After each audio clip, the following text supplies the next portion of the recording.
consequences of climate change, particularly sea level rise, are requiring us, forcing us to rethink how we live along the edge of the ocean.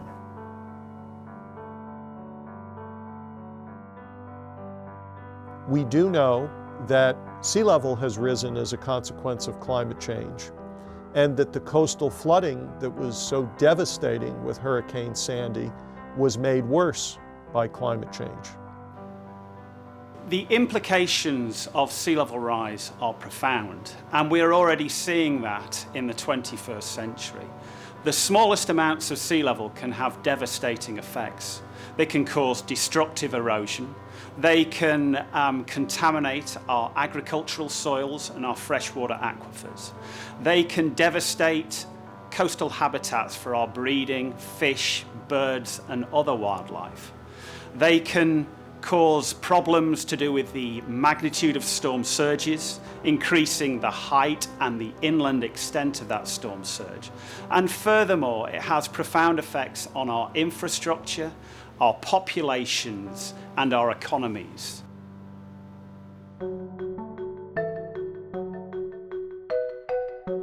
Sea level is rising for a couple of reasons. First of all, when you warm up water, it becomes less dense. So the same amount of water takes up more space, and that causes sea level to rise. But also, sea level is rising because glaciers and ice sheets in the mountains, in the Arctic, in the Antarctic, are melting and adding additional water to the ocean.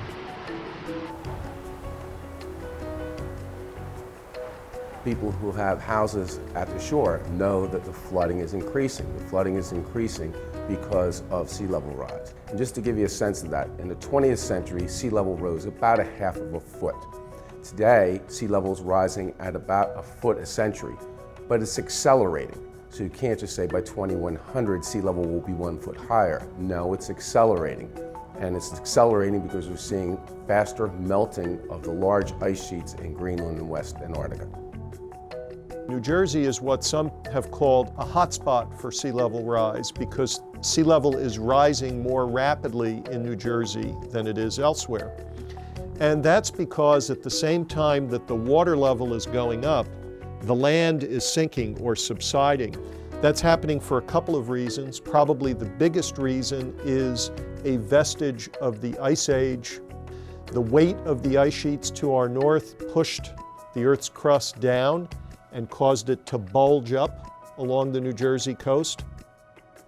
Now the ice sheets are gone, and slowly the Earth's crust is going back to where it would have been. So that's causing the land to sink.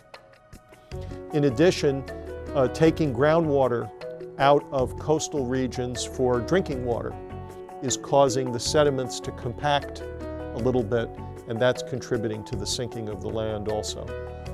Sea level rise rates in the 20th century are faster than anything we've seen over the last 2,000 years. And that is a very powerful statement. And if we want to quantify that, the rates that New Jersey experiences in the 20th and the 21st century are 3 times greater than any rate that we've seen over the previous 2,000 years.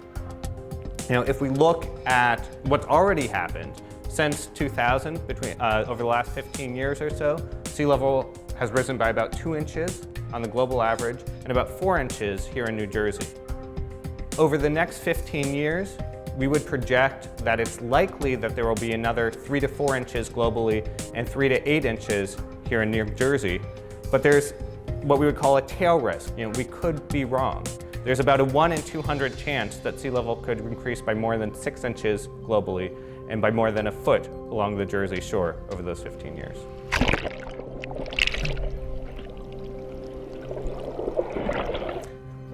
Over the entire course of the 21st century, from 2000 to 2100, if society stays on a sort of fossil fuel intensive growth trajectory, we would project that sea level is likely to rise about 2 to 3 feet globally and about 2.5 feet to 4.5 feet along the Jersey shore.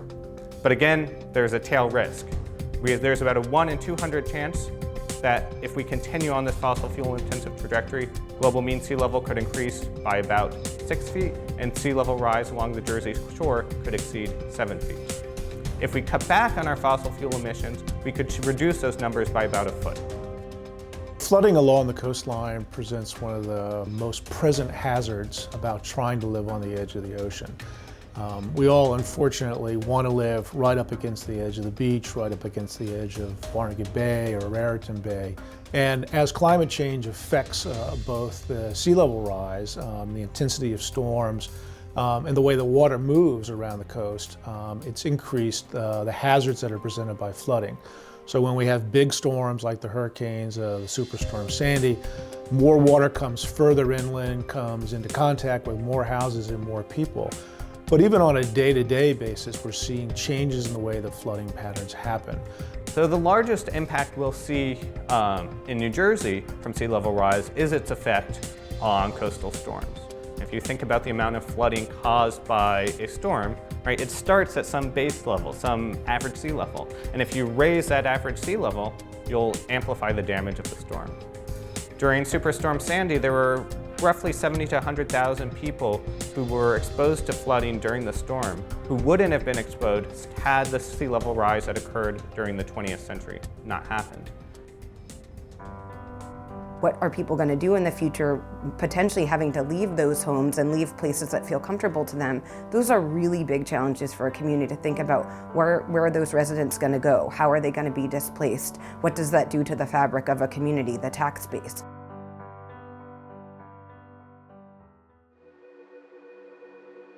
Sea level rise also contributes to greater erosion on the beaches, greater erosion along our marshes. Our marshes are particularly threatened because they're very, very flat. So a rise of 1 foot of sea level means the marshes want to move back by 1,000 feet. And so particularly along the marshes on the Delaware of New Jersey, the so-called west coast of New Jersey, are very much threatened. And we will see loss of almost 3% of the land area in New Jersey over the next century.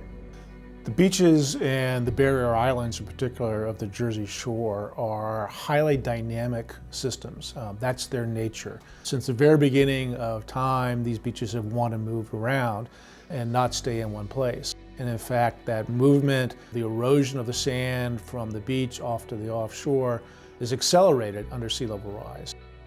In the past, we tried to build walls. What we found very quickly was that the ocean simply moved into the places where the beach used to be, and the ocean would come right up against the wall.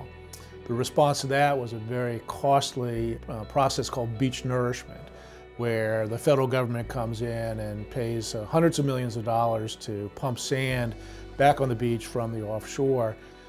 It's very expensive. It's not a permanent solution because the beaches will continue to do what they want to do naturally, which is to move on and offshore and to migrate. And the rate at which we are being obligated to pay all that money to put the sand back on the beach is increasing because sea level is rising and intensifying all those physical forces that are happening along the beach. The coastal wetlands of New Jersey are increasingly being thought of as a very, very valuable resource. They are the breeding grounds for our fish, birds, and other wildlife. They protect our shorelines. From storm surges, they stabilize our shorelines. Furthermore, they are a carbon sink, and if these marshes are lost, that carbon will make its way through the carbon cycle into the atmosphere and the ocean. Really, all the life in the oceans starts along the edge of the shore, in the estuaries where the ocean meets rivers, in salt marshes, in the shallow waters of the bays. You lose the salt marshes, you lose the place where all the fish grow up. You lose the place where the crabs grow up. You lose the place where the blue herons forage, where the hawks look for small rodents. And perhaps as importantly, society, the communities that live along the edge of these salt marshes lose their buffer against the storms. Many of the residents in New Jersey derive their water from the groundwater mining essentially. Along the coastline, there's a battle between the fresh water that we need to drink and the salt water, which can intrude into these water-bearing beds we call aquifers. Rising sea level means that there's more likely that the salt water will win out in this battle, and that we will have our aquifers contaminated by salt water. In the Delaware Bay shore, you see what are called ghost forests now, where the trees have died along the edge of the bays because of more salt than they can handle now being in the groundwater in which they're drawing on. And then most directly in communities like Cape May, where they've had to invest millions of dollars in water treatment plants to take the salt out of the water, where they're really in a bit of a mad scramble to find new places further inland to put the wells that support all the development and all the people that come to the shore in the summertime. Because as the sea level rises, the salt water creeps further and further inland. Here in New Jersey, we're in a part of the ocean that's actually warming at about twice the global rate. So in many ways, we're seeing the leading effects of climate change right here off our coast. One of the major impacts we've seen are changes in the fish community. As one example, hake, species that used to be very common off our coast, supported a big fishery, are now primarily found off Massachusetts. On the other hand, black sea bass, another species that's important both to commercial and recreational fisheries, used to be most common off Virginia, is now actually become very common off the New Jersey coast.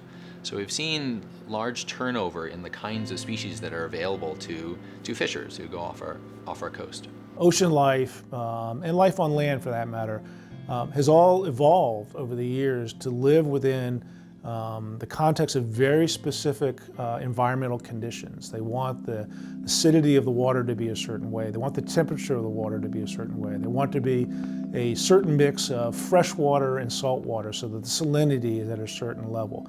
And all those factors go into defining the habitat for animals. So as that changes, you're shifting the parameters under which they exist and which they spawn and reproduce. And it's changing at such a quick pace that the life doesn't have a chance to adapt to it as it has over the millions of years of evolution.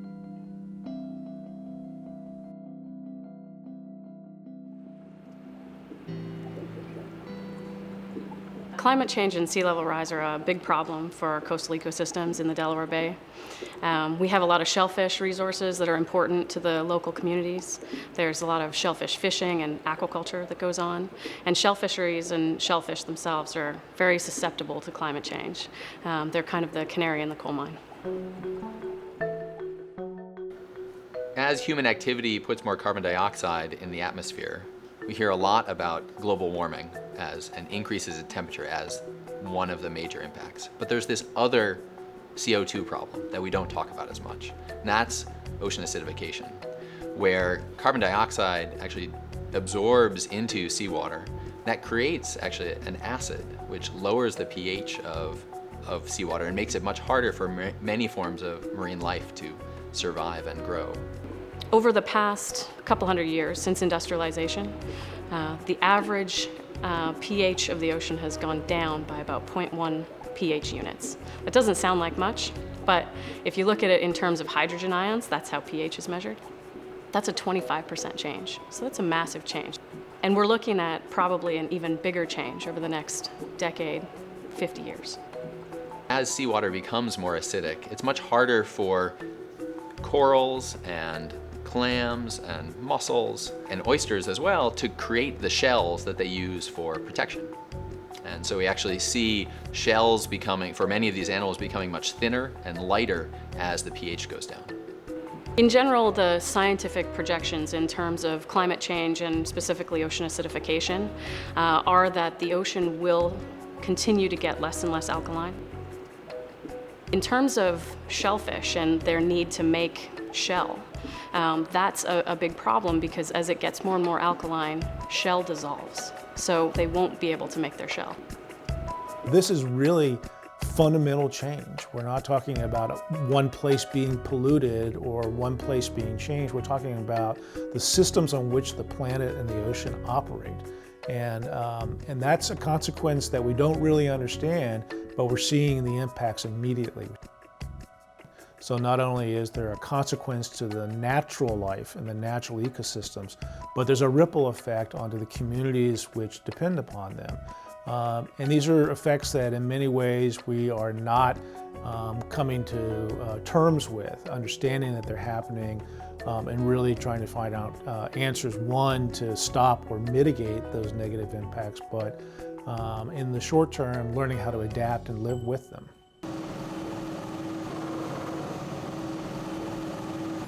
It's certainly possible to adapt to sea level rise. There's a range of options we have to look at, though, and some of them may involve moving away from the Jersey Shore, especially as we look forward in time to the second half of the century.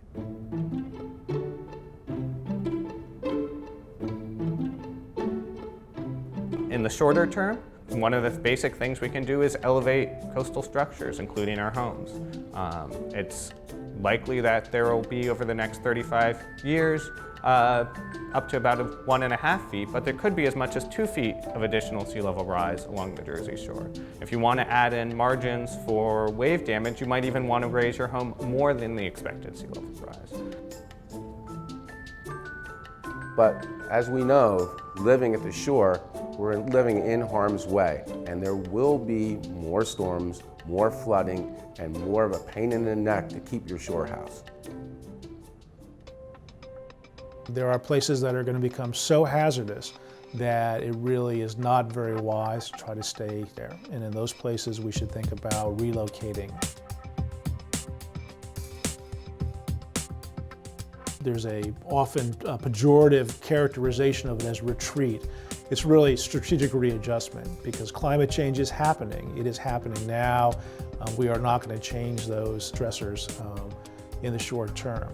Laying the groundwork now to have a strategy to sort of move those people out of harm's way and have a place still in your own community where they can move to is one suggestion that we make to communities. We also suggest reaching out to their community members, not letting people be surprised by what they're going to see into the future, making sure they understand that they're in high hazard areas, that this is a big problem for our community to tackle, and be willing to say, we're taking the front line on this, and we're ready to accept it, and we're ready to start planning for what that's going to mean for our community. We do need to have stronger regulations in terms of building, both not just for the homeowner, but for large, expensive impact structures. We have to plan better. So, for example, we all know we lost power in many areas during Sandy. Well, those power substations, which were flooded, were placed there at the time of Thomas Edison 100 years ago. And sea level is 1/2 foot higher globally, but it's over 18 inches higher in some parts of New Jersey and 16 inches in Atlantic City. That makes a difference. So we have to plan better going forward. One of the problems that we have is that we're already locked in. You know, the changes in our temperatures within the 20th century have caused changes in sea level that are irreversible. So we are going to get sea level rise, but if we were able to mitigate against climate change, to start to reduce our temperatures, then we may not face the catastrophic collapse of Greenland and Antarctica. And that is the big worry, because if those ice sheets start to disintegrate, then we cannot adapt. We will be left with a tragic coastal economy, infrastructure, and populations. We must remember that 5 of the 10 largest cities in the United States exist along our coastlines. 46% of our GDP is located on our coastline. There are 2 big things we can do to help fisheries management adapt to changing climates. One is to take care of the basics, to make sure that there are abundant prey, intact habitat, and healthy ecosystems to support the source of food that many of us rely on. The other thing we can do is to actually incorporate changing climates into our rules for how many fish can be caught in a given year. Right now, we don't do that very often. Unfortunately, over the short term, there's probably very few ways that we can stop global warming, ocean acidification, any of these things. The amount of carbon emissions that we've put into the atmosphere are what's driving all of this cascading effects. Ultimately, if we hope to have any influence on slowing the acceleration of these things, and that's really what we've got to start looking at, is slowing the acceleration.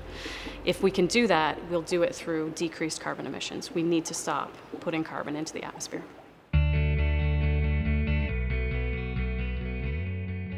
In the long term, we're going to have to change the way we live along the coastline. We're going to have to give it a much greater degree of respect to the ocean than we have in the past. Really the arrogance that we can be stronger than the storm or hold back the ocean, I think was one that will ultimately not work for us. We can solve the problem of climate change. We have the current technologies, we understand the processes. Quite simply, we need to reduce our reliance on fossil fuels.